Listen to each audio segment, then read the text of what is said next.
Fog clings to the broken cobblestones of a narrow French alley. A single lantern swings in the wind, creaking like a dying hinge. Footsteps echo German boots, heavy, practiced, belonging to men who believe this street belongs to them. But tonight it doesn't. A resistance courier slips through the darkness, hugging the wall, breathing through clenched teeth. He keeps one hand inside his coat, gripping something that doesn't feel like a weapon at all, too light, too flexible, almost flimsy. The metal bends slightly under his thumb. The German officer stops ahead, blocking the alley. He adjusts his cap, annoyed by the cold, unaware that death is already 5 paces away. The courier steps into the faint glow. The officer stiffens. Papieren. The courier pretends to fumble with his documents. Leaning closer, the soft metal device in his coat feels warm from his body heat, a crude rectangle wrapped in cloth, barely more than scrap metal folded around a spring. The officer grows impatient. That's when the courier lifts the weapon. There is no click, no mechanical warning, just a sudden, brutal sound. A muted cough of energy, like someone snapping a thick twig under a blanket. The officer drops instantly, his cap rolling in the fog. The courier doesn't run. Instead, he bends the weapon sharply until it folds nearly in half, destroying it. Or so the Germans will think. Then he places it under a pile of crates, where it looks like nothing more than bent junk scrap. 3 minutes later, the patrol arrives. They find the body and a piece of soft metal, twisted like garbage.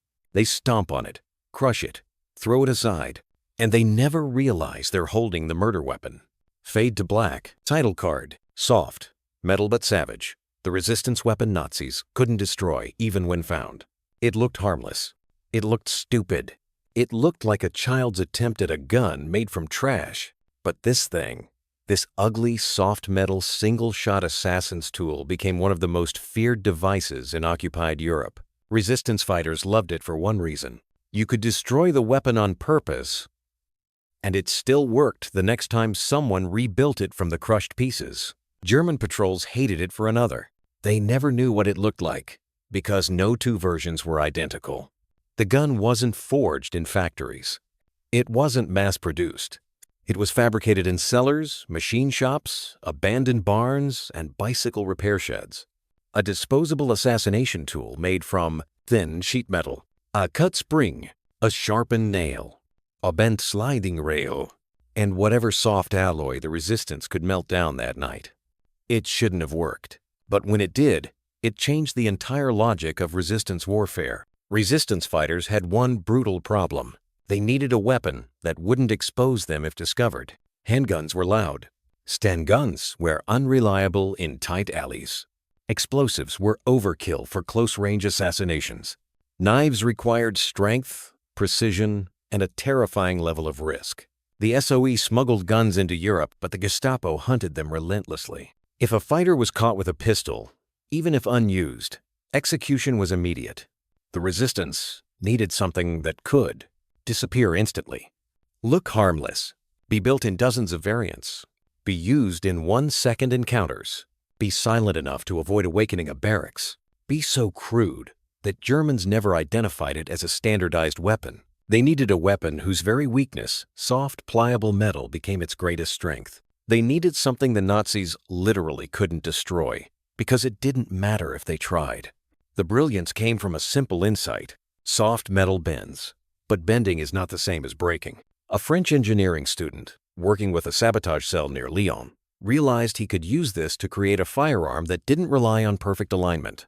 He sketched the blueprint on a ration card. The design was almost insulting in its simplicity. Uno, a rectangular, soft metal body made from tin, lead alloy, or any scrap soft enough to deform without cracking. Why soft? Because resistance raids were messy, guns got stepped on, hidden under rocks, tossed onto rooftops. Soft metal would absorb abuse instead of failing, often cut from bed frames, toys, or clock mechanisms. A flat piece of metal pushed forward manually until the spring engaged. Cheap, replaceable, invisible as a weapon component. Not a barrel, just a short metal channel, barely long enough to stabilize a pistol cartridge. The magic wasn't precision. It wasn't quality. It wasn't machining. It was brutal, shameless improvisation. The gun fired because the spring didn't care if the housing was bent inward or outward. The nail didn't care if the alignment was off by a few millimeters. The cartridge didn't care if the barrel was half crushed. It only needed one direction to go: forward. This weapon worked in the same way a mousetrap works. Simple pressure, violent release, job done. Germans captured dozens of these devices during the war. They stomped them, folded them, twisted them into knots, but the resistance simply bent them back into shape, and the weapon worked again. And because every version was different, the Germans couldn't build a profile or pattern. To them, it was junk. To the resistance, it was a silent execution in a man's pocket. Mission 1. The Bakery Turnover, Paris, 1943.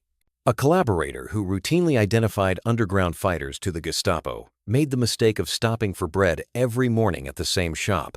A resistance woman posing as a bakery assistant waited for him. She carried a soft metal gun beneath a folded apron. When the collaborator leaned over to collect his change, she fired upward through the cloth. The sound was quieter than a broomstick snapping. He collapsed between two customers. She shoved the gun into a bucket of wet dough, crushing it completely. By the time the Gestapo arrived, the weapon was a shapeless blob of metal. They never found a gun. They never suspected the baker. Mission 2. The Railway Bridge Patrol, Belgium, 1944. 2 German guards inspected a critical bridge every night. A resistance scout needed them gone to prepare for a later explosives operation, but gunfire would expose everything. He crouched beneath the bridge, soft metal gun in hand. When the first guard leaned over the railing, he fired straight up the shot, muffled by the wooden beams. The second guard turned. Confused, the scout bent the gun in half, tossed it into the river, and vanished into the scrub. German engineers found the drowned weapon the next day, just a twisted metal strip. They never connected it to the killings. Mission 3. The Shadow of Warsaw, Poland, late 1943. With ammunition scarce, resistance fighters prized a weapon that used a single stolen cartridge. One fighter used the soft metal gun to assassinate a Gestapo investigator who was close to exposing an entire resistance safehouse network. The weapon misfired the first time the striker plate had been damaged earlier. He bent it with his bare hands, reshaped it, slid the plate again, and it fired. A shot from a weapon repaired seconds before pulling the trigger. The man escaped with nothing but a lump of bent metal in his coat pocket. Mission 4. The Alley of Liège. A German intelligence officer known for torturing prisoners walked the same alley every night on his return from the officer's mess. A resistance fighter waited in the dark, soaked by rain, gripping the warped gun. He fired from 3 meters. The Germans found the officer. They found no bullet casing, no gun, no suspect, just a discarded strip of metal they didn't bother collecting. The resistance cells celebrated quietly. The city breathed easier. The Germans were unnerved. Not because the gun was powerful, it wasn't. Not because it was advanced, it was primitive. They feared it because, 1. It had no identifiable shape. They couldn't issue an order like, "Search for this weapon." Every specimen looked different. 2. It passed every confiscation search. A bent metal bracket in someone's pocket didn't raise suspicion. 3. It hinted at resistance infiltration everywhere. If any civilian could carry a weapon that looked like garbage, then every civilian became a potential assassin. 4. It caused officer-level paranoia. High-ranking officials began avoiding predictable routes. They traveled in pairs.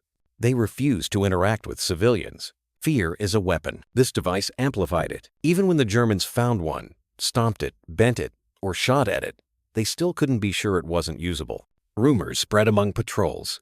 The French have a gun made of tin that still fires after you crush it. They hide weapons in scrap piles. Any piece of metal might kill you. German morale cracked along the edges. A silent weapon is frightening. A silent weapon that looks like nothing is terrifying. German equivalents. Germany produced beautifully machined pistols.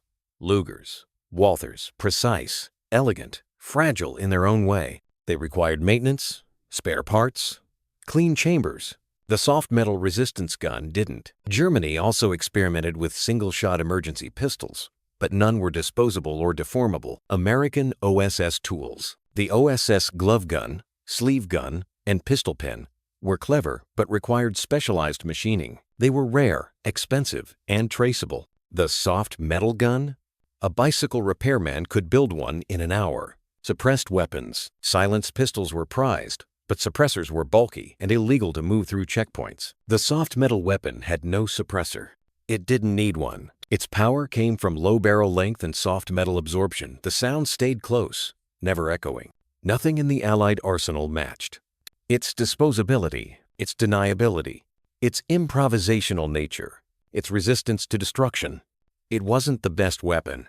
It was the most practical for a hunted civilian force. This wasn't a gun forged by industry. It wasn't a marvel of precision engineering. It was a weapon forged by desperation, courage, and creativity, the essence of resistance warfare. It mattered because it turned ordinary civilians into lethal operatives. It denied the Germans any forensic trail. It could be built anywhere, from anything. It overturned Nazi confidence in their own security. It remained invisible even in plain sight. It was impossible to define, classify, or ban. Most of all, it survived because the people who built it didn't care if it looked crude or ridiculous. They cared that it worked. The Germans tried to destroy it. They crushed it. They bent it. They threw it away. But you can't destroy an idea, especially one born from occupied people refusing to kneel. In the end, the soft metal gun wasn't just a weapon. It was a message, a whisper in the dark, a reminder that even the weakest piece of metal can become savage in the right hands.